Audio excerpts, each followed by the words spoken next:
You're about to see breaking news that could reshape the entire AI market overnight. Nvidia has just dropped a monster earnings report, and what you're about to hear could send shockwaves through the entire tech sector. If you think the AI boom was cooling off, think again. The numbers, the guidance, and the analyst reactions paint a completely different picture, and investors are already moving. Listen closely. Investors like what they see. The stock is popping, but what do you see, Angelo?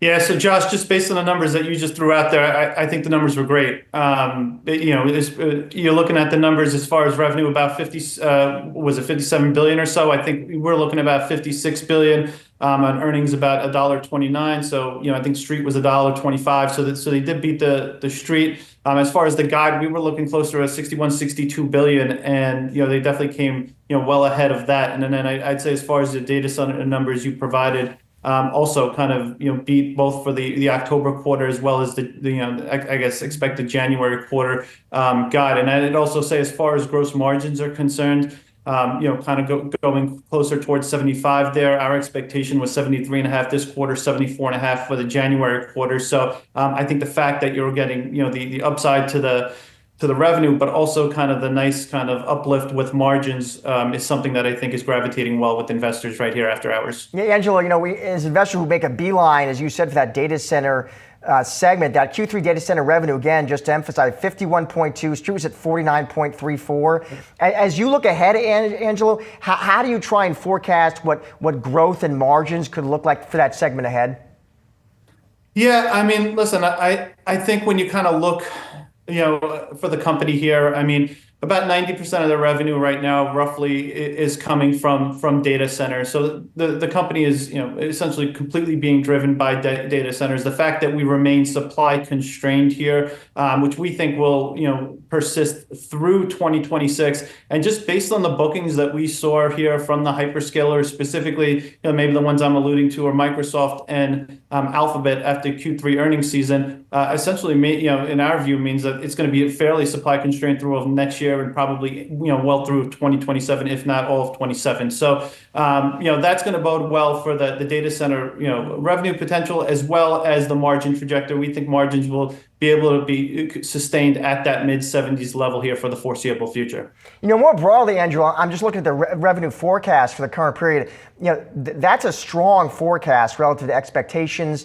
I'm wondering how much you think that addresses some of these concerns, Angelo, broader concerns that had been bubbling up about the AI trade?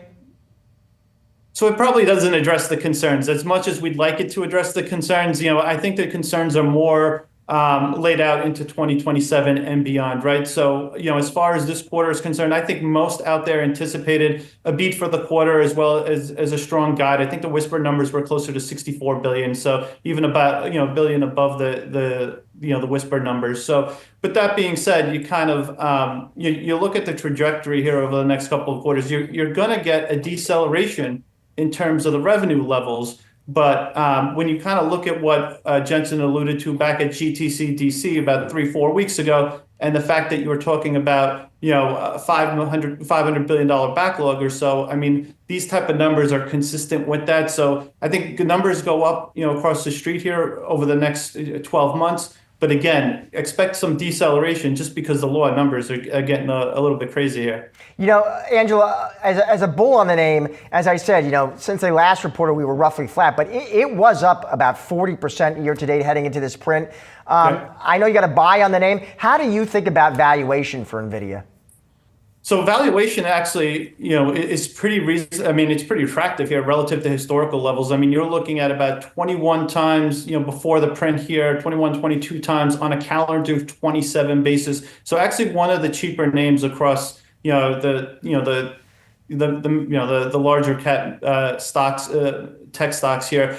But our view is, again, this is going to be more dictated on the free cash flow potential of this company long term, and we think the upside in terms of the free cash flow potential is significant here over the next 8 to 12 quarters. So our view is there's a lot of noise right now. The narrative has definitely changed a bit for AI as they kind of start focusing on the actual execution and not necessarily the bookings growth that we've seen here over the last couple of years. And we think there's going to be more issues as far as the execution is concerned, as far as these AI infrastructure builds going into 2026. But nonetheless, the earnings power supports the fact that multiples should go higher here over the next year, as well as the fact that free cash flow we think is going to go significantly higher. All right, let's unpack what we just heard.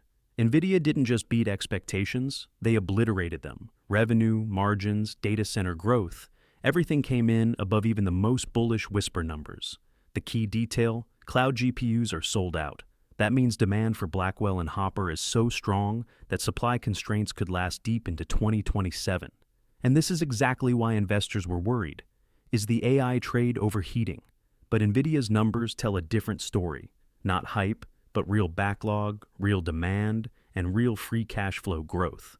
Analysts are now openly saying earnings estimates across Wall Street will need to go even higher. But the biggest takeaway is this: Nvidia's dominance isn't just about chips. It's about ecosystem lock-in. Microsoft, Google, Amazon, they're booking compute like never before. And as long as older GPUs remain profitable to operate, depreciation isn't a threat.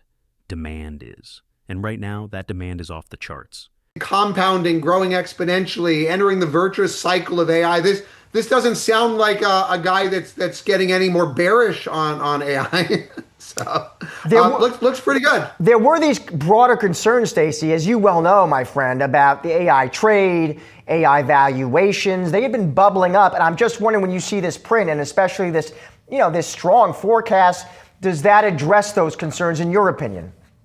Yeah, I hope so, right? I mean, Nvidia actually, they had an event a few weeks ago in Washington, D.C. where, I mean, even at that event, Jensen effectively said numbers are way too low. He put up a chart behind him that said something like, we have $500 billion of cumulative orders across 25 and 26. And they kind of said how much they'd shipped so far, which was a relatively small portion of that. And just parsing out what that implied for next year, it implied like pretty strong outlook. And I mean, this is very consistent, I think, with that kind of trajectory. And so it seems like their visibility, and we'll hear what they say, but it seems like, at least from that, their visibility is extending out. And hopefully if he can give investors some comfort that actually is the case, maybe it can put some of these other things to rest, at least for now. This is the Cryptagon. Stay sharp, stay informed.